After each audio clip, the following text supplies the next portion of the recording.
Welcome to From the Logo. Today we're going to talk about the Blazers bench dismal performance the last few games. They had 3 points against the Toronto Raptors. 3 points! It's laughable. Shaedon Sharpe, beautiful 3 though. I mean, we gotta talk about what they can do from here to fix this, right? Like, that is awful. And I thought that would set some kind of record for low performances for bench scoring, but no. There's about 16 teams tied for 0 points off the bench, surprisingly. When's that record going to get broken?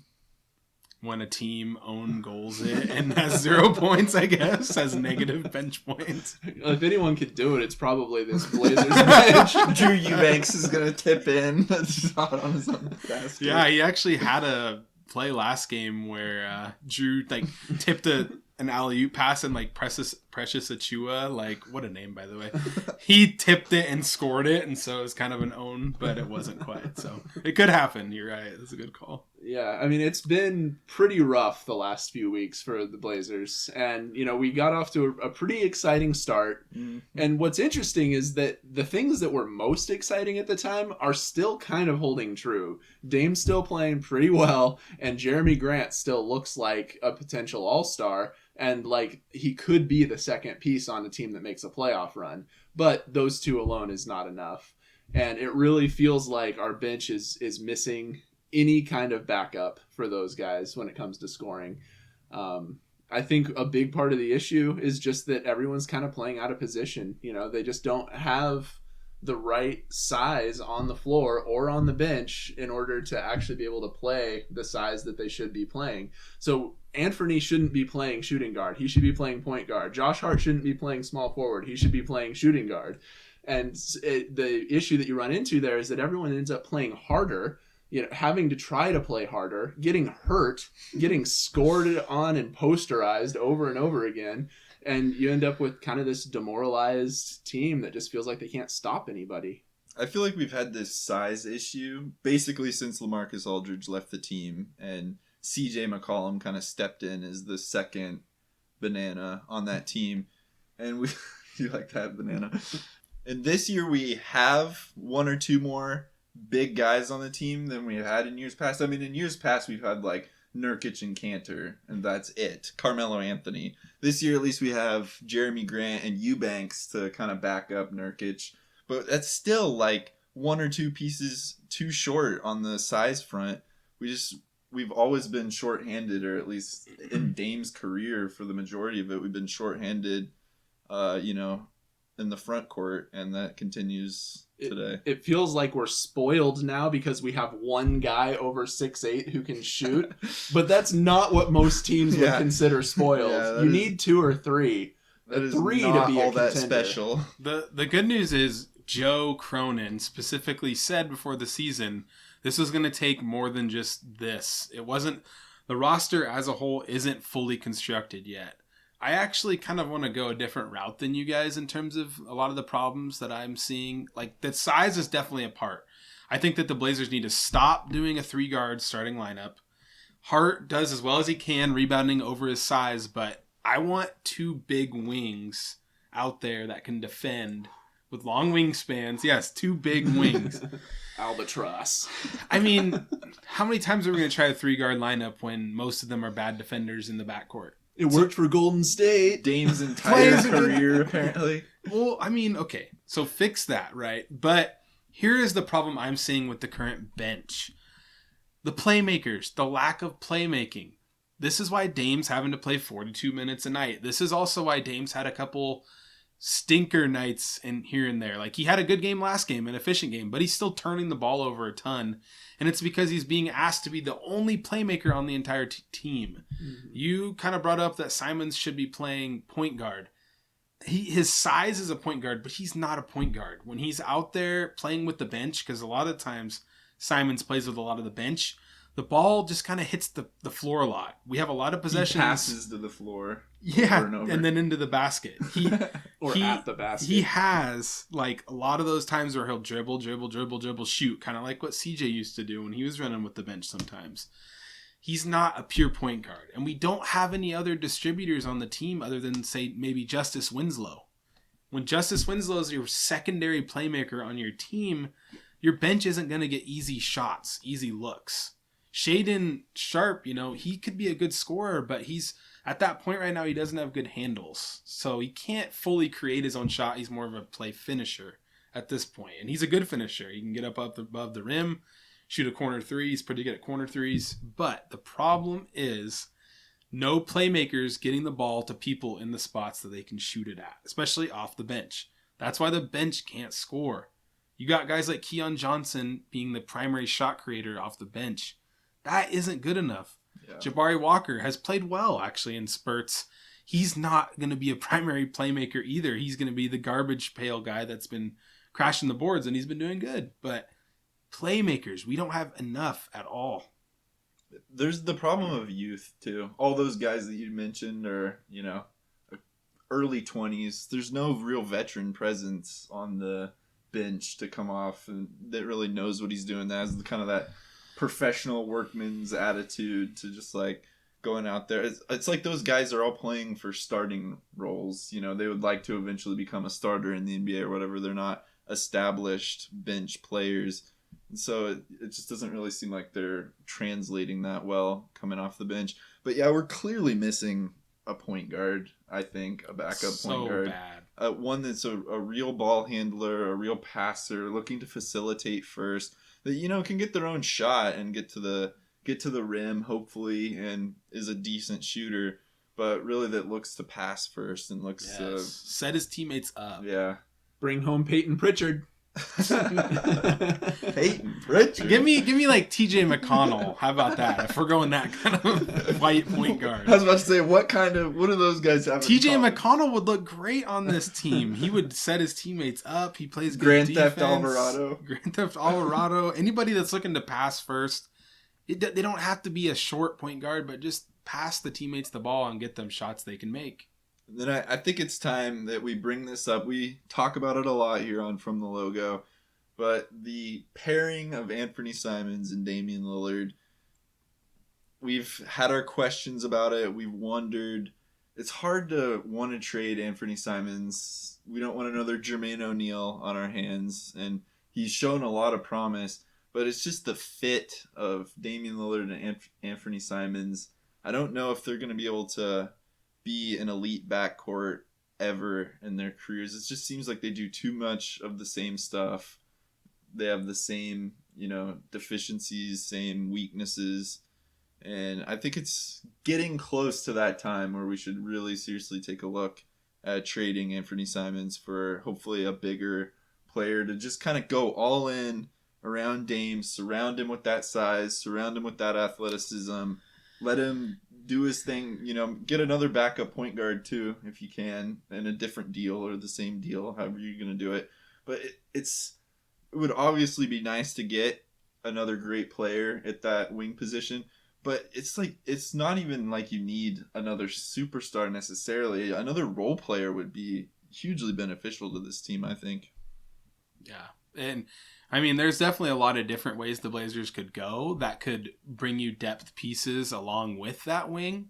But I think that if you lock in that starting lineup and maybe move Hart to shooting guard and then everyone slides down a spot, plays more with more size, like you said, more defensive intensity, then you can solidify the bench. Because if not, and if you're going to go young and trade Dame, then the bench problems don't really matter because you're just developing young guys. Yeah, I don't really see trading Dame as being very tenable because, for one thing, it's going to be pretty hard to find any kind of return in value for him. His contract is so huge. It's going to be hard to even find a willing trade partner, and if they do, it's going to be someone who's trying to get Lakers, a lot, out of the deal. That's the one team that's just an automatic no. And also, I mean, you know me, I'm the loyalty guy and everything. It would be heartbreaking to this organization to just trade Dame away to the Lakers and watch him come slit our throats for the next 5 years. It's a non-starter, I think. Yeah. And so that leaves trading Simons. I agree. At this point, it just seems realistic that it's almost impossible at this point to see a way forward where Dame and Anthony have a fruitful career together. I don't think it really has anything to do with timeline, honestly. I think it's more fit and the fact that they both are fairly undersized in their respective positions and don't play great defense. You just can't really have a backcourt like that that's successful. Like you mentioned, getting value back for Dame is going to be tough. It's probably going to be tough to get equal value back for Anthony Simons too. He has, a better contract for sure. He's young, so it's like you're going to be able to get something for him, but hopefully. But he's still pretty unproven, and I'm sure the rest of the league's front offices are seeing some of the same weaknesses that, Blazers fans are seeing. Although in a different situation on a team with maybe some more size around him and kind of as the primary ball handler role, primary scorer, maybe he would, be a better fit there. One thing that you've brought up, Colton, is that possibly the worst thing that we could do is put him on the bench and then try to trade him, because that's just going to diminish his value. Yeah. It's going to make it so that teams think there might be something wrong with him, that he's not a starter caliber player. I think he could be a starter caliber player on the right team. It's interesting because we talked a lot about his proficiency as a point guard, right? He seems to just hold the ball a lot. Doesn't seem to be a great distributor, but he's still really young. He could learn those things in the right fit. The issue is that right now Dame is trying to play distributor mostly, and Simons is the recipient of that. And so when he's asked to distribute it, it just doesn't seem like it's in his skill set. It's funny that you say that, because honestly, the thing that would fix a lot of the Blazers' problems is moving Simons to the bench. Mm-hmm. It would be perfect fit. The irony. Seriously, because then it would be Dame Hart, and then you have a little problem at the wing still. Again, you got that hole. But I mean, you could plug in somebody there for now with size. Justice Winslow, Nasir when he comes back. Yeah. If he, glass bones, paper skin, Nasir I Little. hope not. And Gary Payton, whatever. The whenever, deadly if he Drew comes back. Eubanks Nurkic starting lineup. Oh man. Yeah. No, but it would fix it, because you'd have that go-to scorer that would be coming off the bench, and you wouldn't have the same defensive problems in the lineup. No more 3 points off the bench nights if Anthony's coming off. Right. Got $100 million contract, right. And we've already promoted him to that starting role. It would be looked at as a demotion, and it would hurt his value, and it would probably hurt his, could hurt his confidence or his relationship with the team. Yeah, I kind of disagree with something you said a little bit ago, Kirby, when you said that he might not get as much value because people see the issues.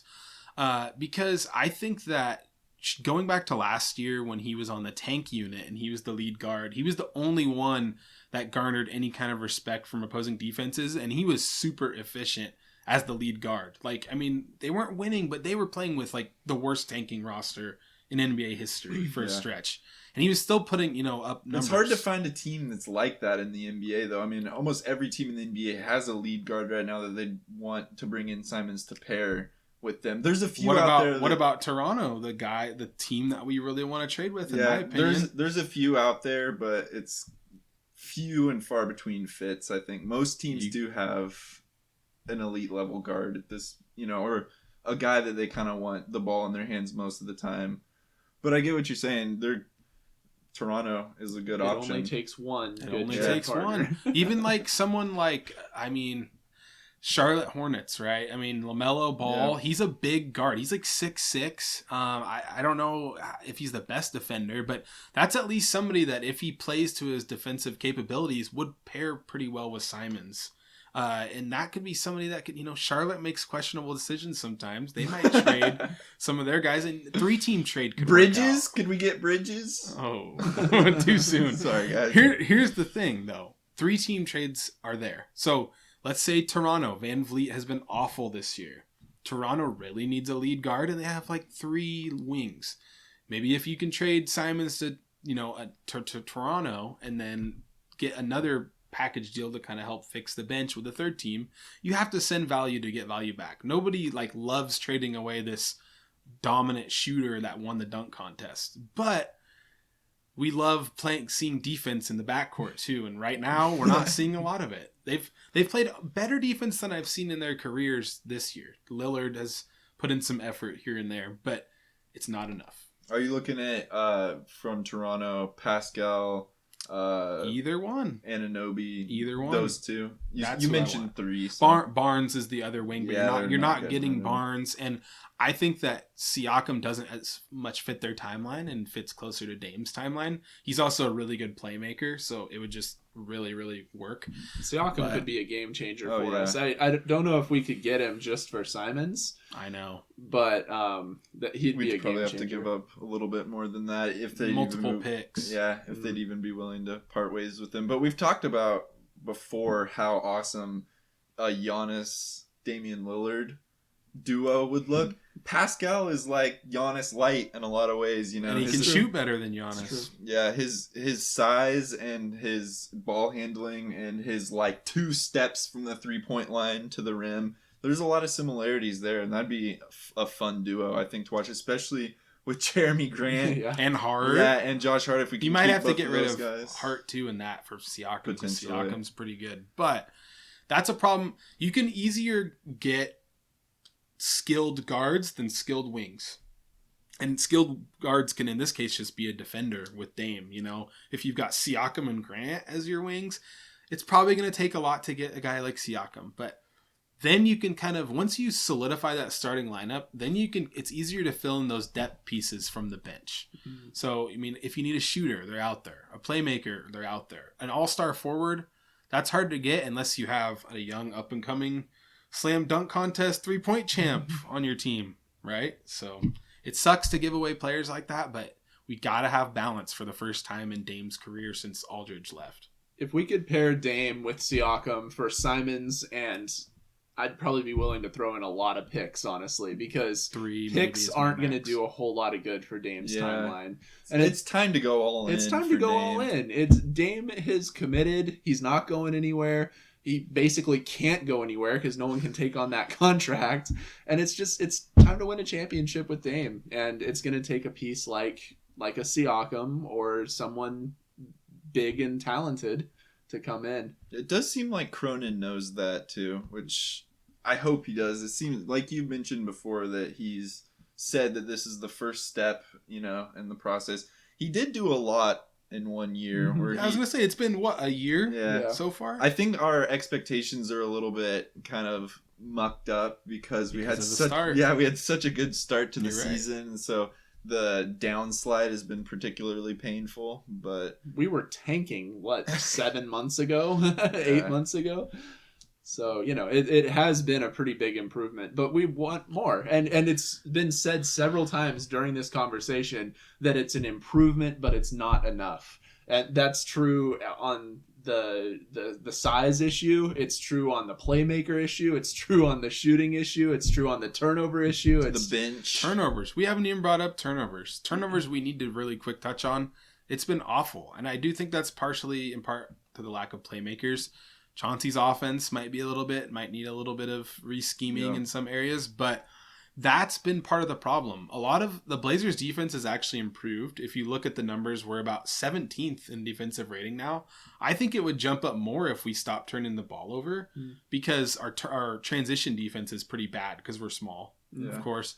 So if we can cut down on the turnovers, adding more playmakers, here we go. The defense might start coming together too when you stop giving them runouts on the other end. An issue too is when they're doubling Dame, you know, out at half court because that's where he's the most dangerous, and his main outlet is Anthony Simons. You know, that kind of creates some issues where if he was a better playmaker, if we had a better playmaker in that spot, It's 4-on-3. It's 4-on-3. Yep. But instead, Simons a lot of times He shoots Yeah. that shot. He's looking for a He shot makes it, instead. but- And so this would be another route of going about changing up the team rather than getting, you know, that forward that we all want, would be to get a bigger sort of playmaker in that spot. You mentioned that Simons and LaMelo Ball might look pretty decent together. If there was like a 6'6", you know, really good ball handler, better passer than Simons, that sort of player. If a healthy Lonzo Ball was there, that would be a good fit. Yeah, next to- because then you could have that guy kind of play the primary ball handler role and allow Dame to play more off ball, or if he gets trapped, to be a more reliable outlet. Because that's been the Blazers' problem for years now, is when a great defensive team begins trapping Lillard at half court and starts taking him out of the game, the team around Lillard just can't win that 4-on-3 matchup, which is so frustrating. It's They like that's the purpose of having a guy like that that's getting trapped at half court, is like let the rest of the team win that 4-on-3 matchup, but instead we're getting like turnovers off of that.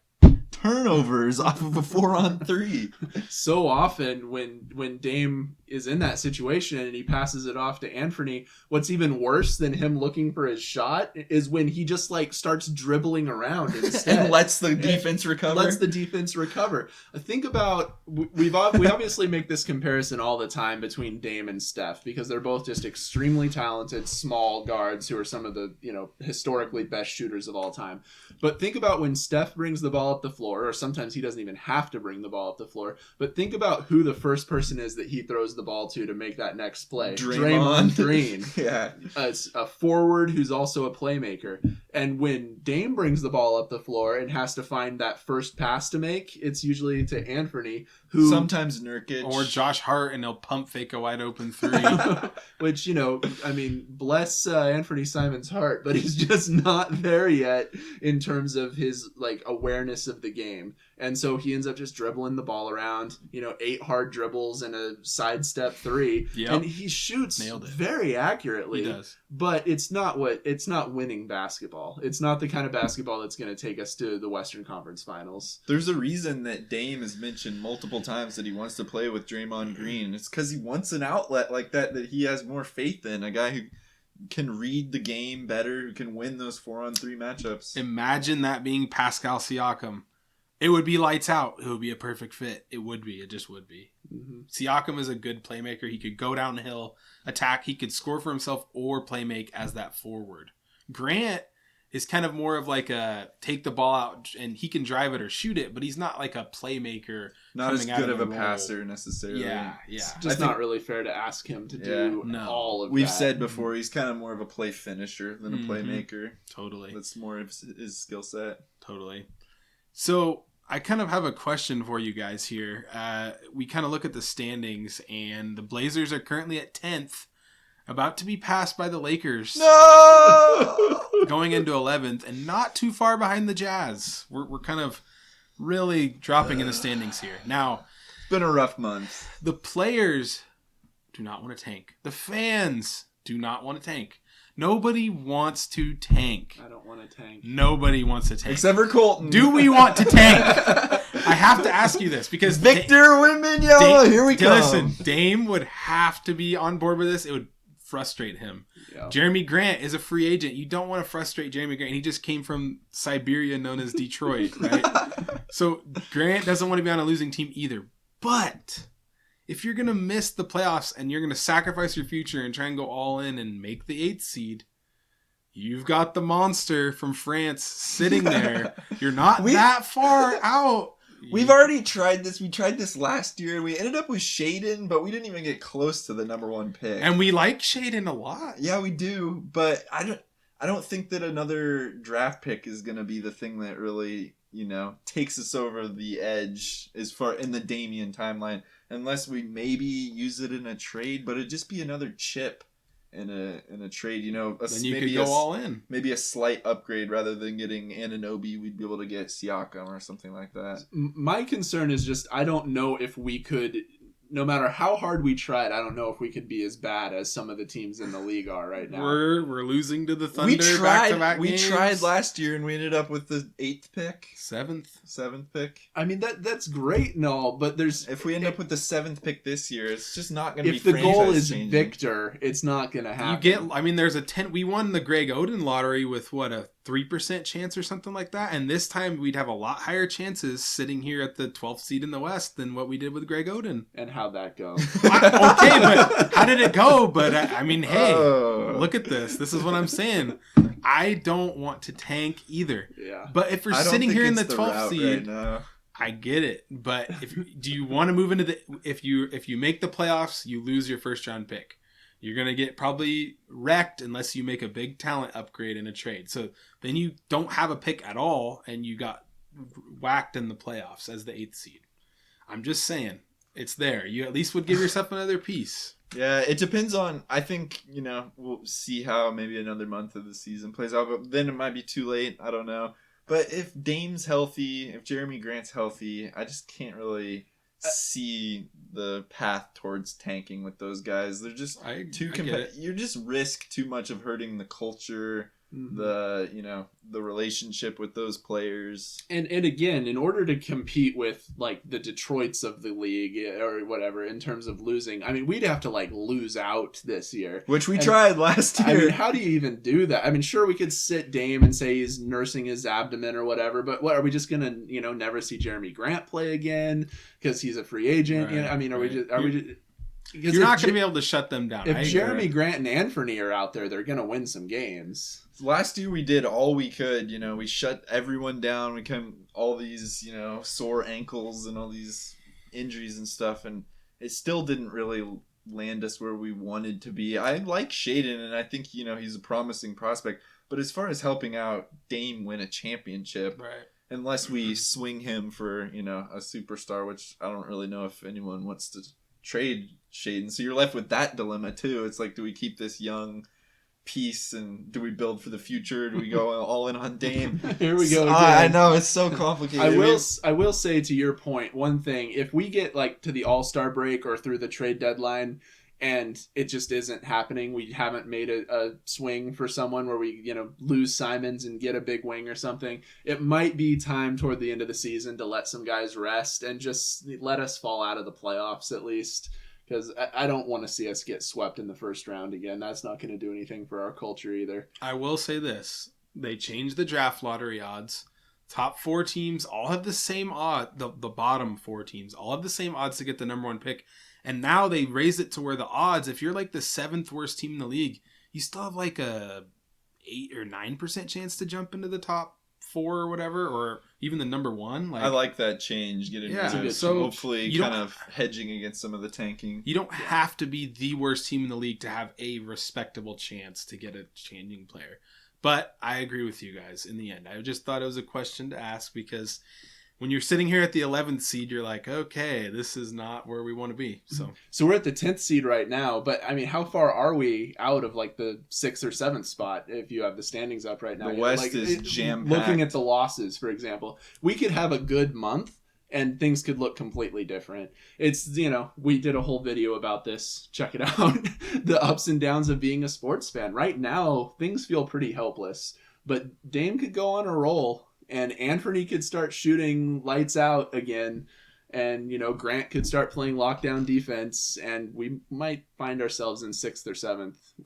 To answer your question, the Sacramento Kings are currently 5.5 games back. The Blazers are only 7 games back. Yeah, it's close. That's a game and a half. That could change fast. Really, no matter where the Blazers land, it's going to be tough to get out of the first round this year. The West is just so good. But I still think it's, better for the team to try this year, especially if if there's an injury, if like Damian Lillard gets hurt again or if Jeremy Grant goes down or something, that might change things a little bit to the point where we might want to look closer at tanking what's going on over there.